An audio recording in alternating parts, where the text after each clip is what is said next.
He was only 8 years old, small in size, but standing in the middle of a courtroom that seemed built to swallow him whole. His mother sat trembling, her future hanging by a thread. Lawyers sneered, officers smirked, and even the judge's eyes seemed doubtful.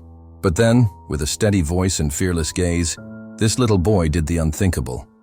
What he revealed would silence the room, stun the judge, and shake the very foundation of justice. How could a child, armed with nothing but truth, turn a courtroom upside down? This is his story. Jordan was just like any other boy. 8 years old, bright, curious, and full of questions about the world. He loved building towers with his blocks, racing his bike down the street, and reading books his mom brought home from the library. To the world outside, he was just a child. But inside his home, he carried a weight far too heavy for someone his age. His mother, a hard-working black woman, spent her days balancing multiple jobs just to keep the lights on. She carried strength in her voice but exhaustion in her eyes. Still, she always found time to read with Jordan before bed, reminding him that knowledge was a power no one could take away. But life wasn't fair to her. One misunderstanding, one accusation, twisted and inflated by people who saw her skin before they saw her humanity, dragged her into a courtroom fight she never deserved. She sat at the defendant's table, hands trembling, while whispers filled the room. It wasn't just her freedom at stake. It was her dignity, her future, and the safe home she was trying to build for her son. And that's when Jordan decided he wouldn't just sit silently. He had been watching, listening, and learning. While others underestimated him, he had memorized the truth, piece by piece. And in that courtroom, with the odds stacked high against them, he was about to prove that even a child's voice could echo louder than prejudice. The courtroom buzzed with tension.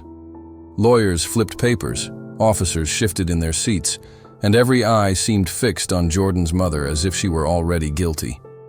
The prosecutor painted her as reckless, unreliable, and dishonest. Each word felt like another stone thrown, piling higher and higher until it seemed impossible to climb out. Jordan sat quietly at first, his small hands folded on his lap. He noticed the way people looked at his mom, like she wasn't a person, but a case file. He noticed the smirks from the officer across the aisle, a man who had twisted events to make her look like the villain. And he noticed the silence, the crushing silence of a room where no one seemed willing to hear her side. Then it happened. The prosecutor made a bold claim, one that Jordan knew was a lie. His heart pounded. His mother's eyes filled with tears, but she stayed silent, afraid that speaking would only make things worse. Jordan couldn't take it anymore. He rose from his seat, his small frame barely clearing the edge of the table. The room stilled. A child? What could he possibly say? But Jordan's voice was clear, sharp, and unwavering. He recited what he had seen, what he had heard, and what no one else in the room had noticed. Dates, times, details, every piece of evidence the prosecution twisted, he untangled with simple, undeniable truth. The officer shifted uncomfortably. The lawyers frowned, and the judge leaned forward, eyebrows raised. Whispers rippled through the room. Was this boy really dismantling an entire case with nothing but memory and courage? Jordan's words cut through the heavy air, each one landing like a hammer against lies. His innocence became his weapon, because unlike the adults around him, he had no agenda, no script. He only had the truth, and the truth was enough to make the courtroom tremble. The prosecutor slammed his hand on the table, his voice sharp, trying to intimidate the boy. "You don't know what you're talking about," he barked. But Jordan didn't flinch. He looked straight ahead, his small shoulders squared, his voice steady as he repeated the facts exactly as they happened. The officer's face turned red, a bead of sweat trailing down his temple. For months, he had carried himself with arrogance, believing his word would outweigh hers. But now a child, a black child he dismissed as powerless, was unraveling everything. Gasps filled the room as Jordan pointed out a crucial detail no one had addressed. A timestamp, a record that directly contradicted the officer's testimony. The courtroom erupted in murmurs, the judge slamming the gavel for silence. All eyes shifted, from the officer's clenched jaw to Jordan's unwavering gaze. For a moment, time seemed suspended.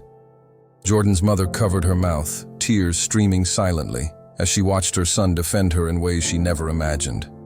The officer, once so confident, now sat cornered, and the judge, stunned into silence, could no longer ignore the evidence that even an 8-year-old could see. It was the turning point. The moment when a boy's courage stripped away the power of lies, exposing the cracks in a system built to intimidate. The courtroom wasn't the same anymore. The balance had shifted, and everyone knew it. And as Jordan returned to his seat, the silence that followed wasn't disbelief. It was respect. The judge leaned back, the gavel trembling slightly in his hand. The outburst, the evidence, the courage of a child, there was no hiding it anymore. For the first time, Jordan's mother felt the weight of the system ease, if only slightly, as the truth began to shift the room. The officer who once held all the power now sat cornered, exposed by the very people he thought he could silence. Jordan returned to his seat, his chest rising and falling, his small hands gripping the edge of the table. He wasn't just a child anymore. He had become the voice his mother needed when no one else would listen. And in that moment, he showed the world that courage doesn't always wear a badge or a robe. Sometimes it comes from the most unexpected places. But the truth is, this wasn't just one courtroom, one family, or one boy. This was a reflection of something larger, a reminder of how deeply injustice can run and how often those with less power are forced to fight battles they should never face. Jordan's story may have ended in that courtroom, but for countless others, the fight is still ongoing. The impact lingered beyond the verdict. Some left the room shaken, others left inspired. And millions watching stories like this are left with the same haunting thought. If an 8-year-old has to stand up against a system stacked against him, what does that say about the world we live in? This isn't just his story, it's ours. A mirror held up to society. The question is no longer whether the truth will come out. The real question is when it does, will we finally listen?